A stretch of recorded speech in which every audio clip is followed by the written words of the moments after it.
Sally mentioned, I knew Duncan Gray as a young girl, lost touch with him and for a number of years, and then encountered him again in the mid-90s. And while he was my rector, there was a lot going on in Oxford, Mississippi, where we lived. And so the book begins with that. We were talking earlier about how it's hard for us now, and especially for you younger folks, to believe some of the things that people said and did and thought 40 years ago. But this book begins with Bishop Gray. He is now. He was Bishop Gray served as a priest in Mississippi all his life until 1974, when he was elected Bishop of Mississippi, and he really saw his vocation as a priest to speak out for racial justice. So in September 30th, 1962, a man by the name of James Meredith, after about a year's effort, managed to register as a student at the University of Mississippi. What was unusual about that was that James Meredith is African American.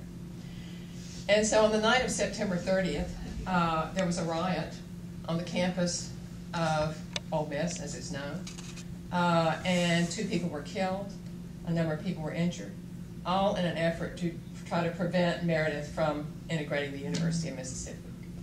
So that's the context for where I began here. So this is chapter 1.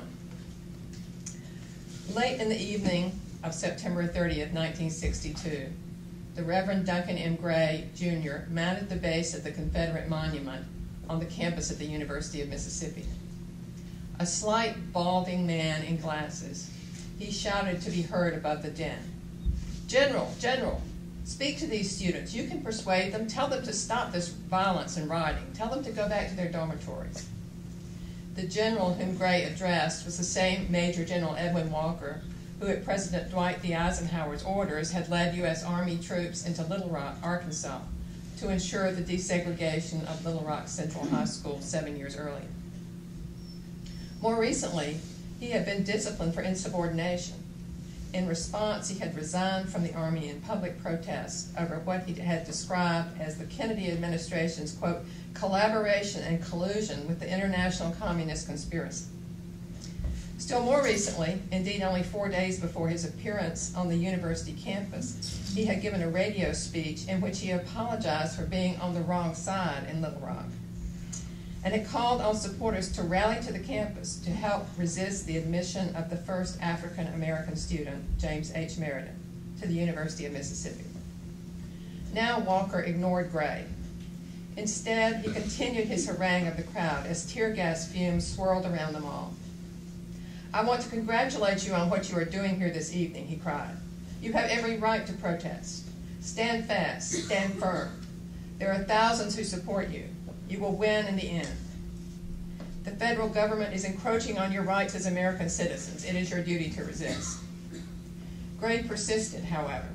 "General, please try to quiet these students. Ask them to stop their rioting and go back to their dormitories." Walker paused for a moment. Then he spoke to those gathered around him who eagerly awaited his words. "There's a man here. I'm an Episcopalian. But there's a man here tonight, a man wearing the cloth, a man who makes me ashamed I've ever called myself an Episcopalian." He pointed at Gray. Quickly taking advantage of the crowd's attention, Gray spoke to the group composed partially of students, but largely of outsiders, many of whom had come to the university in response to Walker's radio plea. Although Gray knew the attitude this group was likely to have toward his words, he pleaded with them, "Stop this violence. You'll only get hurt, and you'll hurt the university and the community." But the crowd, inflamed by Walker's rhetoric and eager for a target, howled in reply, "Get the bastard! Kill him! Kill the SOB!" Swiftly they pulled Gray down from the monument and pushed him to the ground. As some members of the mob began to rough him up, other members of the crowd almost as quickly surrounded him. 2 students and a deputy sheriff, an avowed segregationist, but unlike some others in the crowd, a man reluctant to stand passively by in the face of potential murder, began to move Gray from the center of the throng to its edges. The deputy shouted, "You've got to get out of here, preacher, or they're going to get you." He and the students escorted Gray several yards away from the crush up to the steps of the nearby YMCA building in relative safety. Just at that moment, two other members of the crowd, also students, approached Gray as Walker continued to hold forth to his listeners. These two, however, came with apparently good intentions, if perhaps not the most careful judgment. "Reverend Gray, come on back. We think the crowd will listen to you."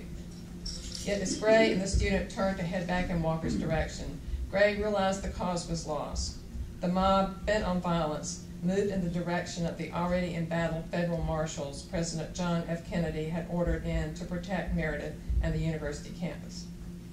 I'll stop there.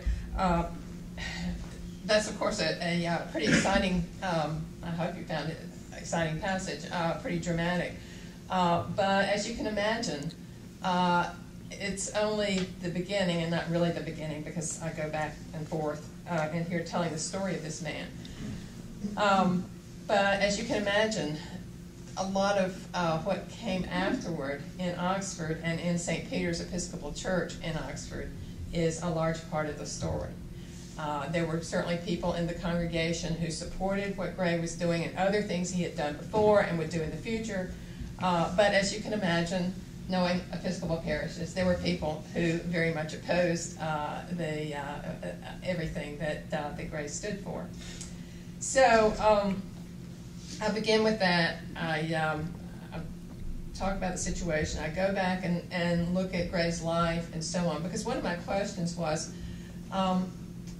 what makes a good man? And I never try to answer that directly. The book is the answer. But what has made this man such a good man who is willing to take the risks that he did?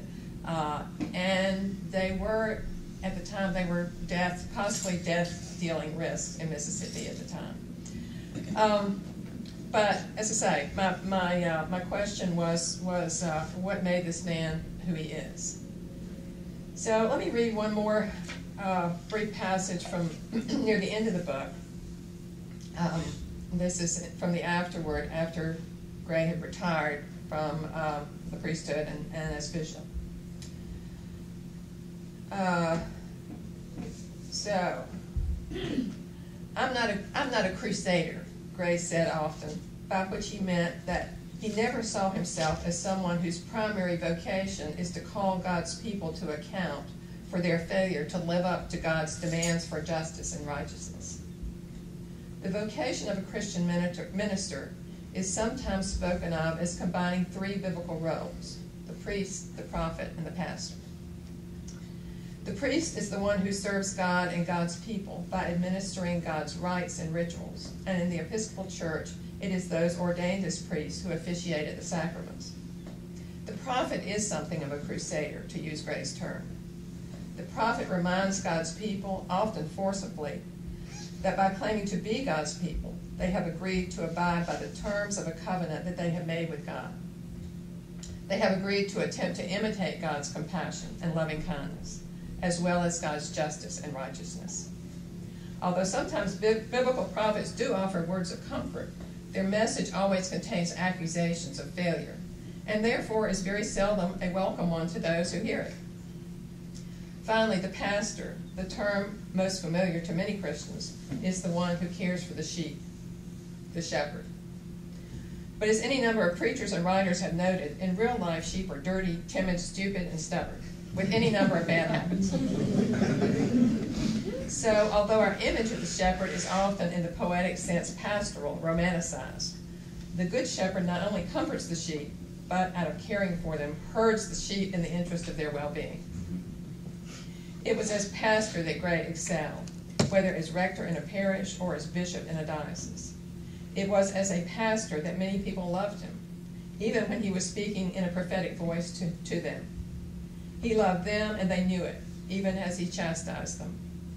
After all, he always genuinely included himself among those who needed to be chastised. Imitating God is extremely difficult work.